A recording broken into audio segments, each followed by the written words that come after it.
Assalamualaikum Assalamualaikum warahmatullahi warahmatullahi wabarakatuh. wabarakatuh. We are from Sikrus and we will explain about writing. And before we explain the writing, let us introduce ourselves. And I am Muhammad Nabil from TDI3. Let me introduce myself. My name is Gina Berliana. I'm from TDI3. And my name is Widiawati from Tbilisi. My name is Rana Alin. I'm from the Gayatri.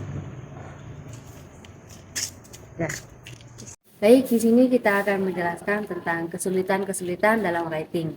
Menurut teori yang telah kita pelajari, kita menemukan 3 aspek kesulitan dalam writing, yakni yang pertama ialah problem linguistik, yang kedua ialah kognitif, dan yang ketiga ialah ide. Problem linguistik, hal ini karena berhubungan dengan kelihayan kita dalam menuliskan struktur yang benar, dan karenanya kalimat-kalimat yang tersusun akan terlihat lebih baik dan lebih rapi. Yang kedua ialah kognitif. Masalah kognitif ini berhubungan dengan penguasaan kita pada bentuk-bentuk bahasa, struktur, grammar yang berguna bagi komunikasi yang lebih baik lagi. Dan yang terakhir ialah tentang ide. Kenapa masalah ide? Karena hal ini berhubungan dengan apa saja yang bisa kita tuangkan dalam tulisan tersebut. Seringkali kita kehilangan ide dalam pertengahan kepenulisan tersebut. Misal kita sudah menuliskan kita sudah menuangkan ide kita dalam tulisan tersebut, tapi dalam pertengahan itu kita akan kehilangan ide kita, dan karenanya itu yang membuat kesulitan dalam writing. Selanjutnya akan dijelaskan teman saya. Oke, selanjutnya saya akan menjelaskan tentang penerapan writing atau bagaimana cara mengimplementasikan writing. Kita sebagai calon guru itu harus menerapkan writing kepada anak didiknya. Caranya bagaimana untuk bisa menerapkan writing? Yang pertama itu writing log. Di sana siswa-siswa atau anak didik tersebut itu mencurahkan perasaannya, pemikirannya, ide-ide baru kepada pihak sekolah. Mereka tuh menulis untuk mencurahkan perasaannya gitu.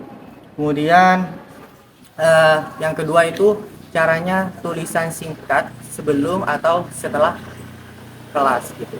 Jadi setiap anak, setiap peserta didik itu harus menulis sebelum kelas, sebelum masuk kelas, dan juga setelah kelas.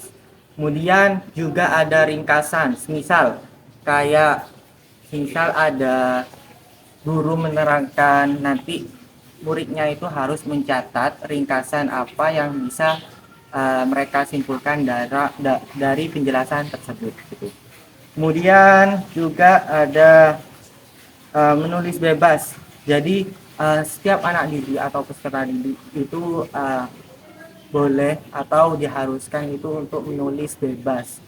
Bisa minimal waktu 5 menit atau 10 menit. Intinya bebas untuk menulis. Jadi kita bisa menerapkan sistem writing kepada mereka agar mereka belajar dalam sistem writing itu bagaimana. Karena kenapa? Karena dalam writing itu banyak yang masih salah dalam penulisannya, kayak linguistiknya, kayak tatanan bahasanya gitu. Masih banyak yang belum tahu. Bahkan di sana ketika huruf kapital gini gitu, itu kayak strukturnya mereka itu belum tahu bahwa writing itu sangat bermanfaat bagi kita, karena bisa jadi ketika kita salah menulis itu maka akan berubah gitu secara totalitas. Oke, terima kasih. Selanjutnya yaitu strategi dalam masalah writing yang kita alami. Yang pertama yaitu membaca setiap hari. Jika ingin mempunyai skill writing yang bagus, maka biasakan diri dengan membaca buku atau tulisan berbahasa Inggris, mulai dari berita, buku, cerpen, atau artikel. Ya, agar menambah kosakata baru.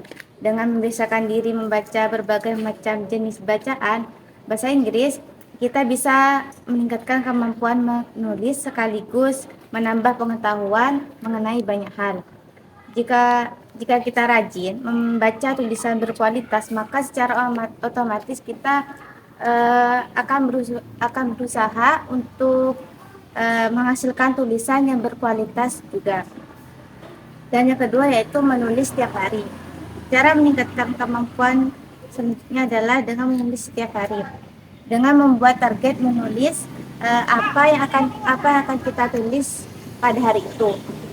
Lalu minta bantuan teman atau orang lain, lalu meminta saran apa saja yang kurang dari tulisan kita tersebut. Dengan begitu kita tahu apa yang harus kita tingkatkan dalam tulisan itu.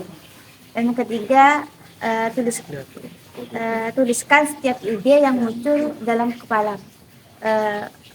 Caranya dengan selalu siapkan notes di handphone atau buku catatan yang khusus digunakan untuk menulis ide.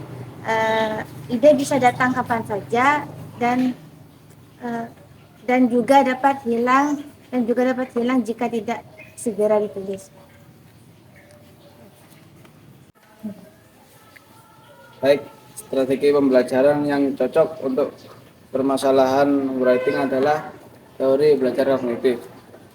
Kenapa demikian? Dikarenakan teori belajar kognitif itu bisa diterapkan dengan cara guru menerangkan muridnya dengan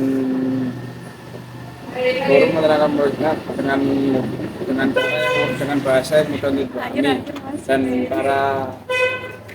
dan memberikan kesempatan kepada para muridnya untuk berdiskusi satu sama lain agar materi yang diberikan oleh guru tersebut bisa dapat dipahami.